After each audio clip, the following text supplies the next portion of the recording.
Hello friends, welcome back to my channel. இன்றைக்கி நம்ம வீடியோவில் ஆட்டு மூளை பொரியல் எப்படி வீட்டில் சுலபமாக பண்ணுறதுன்னு பார்க்க போகிறோம். ரொம்ப ஈஸியான ரெசிபி.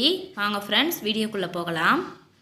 இந்த ஆட்டு மூளை பொரியல் பண்ணுறதுக்கு ஃபஸ்ட்டு அடுப்பில் ஒரு கடாய் வச்சுட்டு அதில் தேவையான அளவு எண்ணெய் சேர்த்துக்கோங்க. எண்ணெய் சூடானதுக்கப்புறம் ஒரு 2 பச்சை மிளகாய் இந்த மாதிரி பொடியாக கட் பண்ணி வச்சுருக்கேன், அதையும் சேர்த்துக்கிறேன். ஒரு மீடியம் சைஸ் வெங்காயம் பொடியாக நறுக்கி வச்சுருக்கிறேன், அதையும் சேர்த்துக்கிட்டேன். இப்போ இதை நல்லா வதக்கி விட்டுக்கலாம். இப்போ நல்லா வெங்காயம் பச்சை மிளகாய் வதங்கிருச்சு. இதில் ஒரு சின்ன சைஸ் தக்காளி இந்த மாதிரி பொடியாக கட் பண்ணி சேர்த்துக்கோங்க. தக்காளி ரொம்ப சேர்த்துட வேண்டாம்.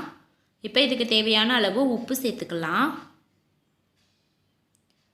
தக்காளி நல்லா மசிய வதங்கணும், அதனால் இதை நல்லா வதக்கி விட்டுக்கலாம்.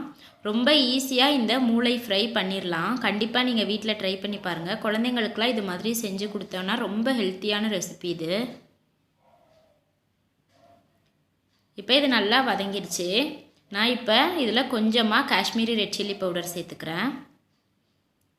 காரத்துக்கு ஆல்ரெடி பச்சை மிளகாய் சேர்த்துருக்கிறதுனால மிளகாய்த்தூள் கம்மியாகவே சேர்த்துக்கோங்க. இப்போ நான் ஒரு ஆட்டோட மூளையை நல்லா சுடுதண்ணி போட்டு கழுவி எடுத்து வச்சுருக்கேன், அதை இந்த மசால் கூட சேர்த்துக்கிறேன். இப்போ இதை நல்லா நம்ம கொத்தி விட்டு மிக்ஸ் பண்ணணும். கொத்தாமல் விட்டுட்டோன்னா இது அப்படியே வெந்து போயிடும். நல்லா கொத்தி விட்டு இந்த மசாலா கூட நம்ம மிக்ஸ் பண்ணணும். வேணும்னா ஒரு டம்ளர் வச்சு கூட கொத்திக்கலாம். நான் இன்றைக்கி கரண்டிலே தான் கொத்தி மிக்ஸ் பண்ணுறேன்.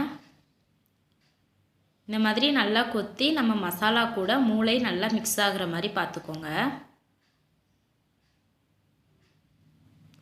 உங்களுக்கு இந்த குவான்டிட்டியே போதும்னா நம்ம இதோட நிப்பாட்டிக்கலாம். அப்படி இல்லை எனக்கு இன்னும் கொஞ்சம் அதிகமாக தேவைப்படுது அப்படின்னா நம்ம இது கூட முட்டை கூட உடச்சி ஊற்றிக்கலாம். ஃபஸ்ட்டு இந்த மூளை நல்லா ஃப்ரை ஆனதுக்கப்புறம் கடைசியாக தான் முட்டை உடச்சி ஊற்றணும்.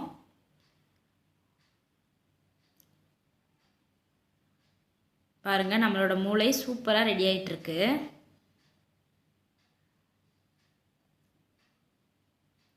நான் இது கூட ஒரே ஒரு முட்டை மட்டும் உடச்சி ஊற்றி இந்த மாதிரி செஞ்சுருக்கேன். பாருங்கள், ஆட்டு மூளை வறுவல் சூப்பராக ரெடி ஆயிடுச்சு. கண்டிப்பாக நீங்களும் இதை உங்கள் வீட்டில் ட்ரை பண்ணி பாருங்கள் ஃப்ரெண்ட்ஸ். ரொம்ப ஹெல்த்தியான ரெசிபி. குழந்தைங்களுக்குலாம் கண்டிப்பாக இதை செஞ்சு கொடுங்க. இந்த வீடியோ உங்களுக்கு பிடிச்சிருந்துச்சுன்னா லைக் பண்ணுங்கள், கமெண்ட் பண்ணுங்கள், ஷேர் பண்ணுங்கள். சப்ஸ்கிரைப் பண்ண மறந்துடாதீங்க ஃப்ரெண்ட்ஸ். அப்படியே பக்கத்தில் இருக்கிற பெல் பட்டனையும் கிளிக் பண்ணுங்கள். அப்போ தான் நான் போடுற வீடியோ உடனுக்குடனேயே உங்களுக்கு வந்து சேரும். தேங்க்யூ.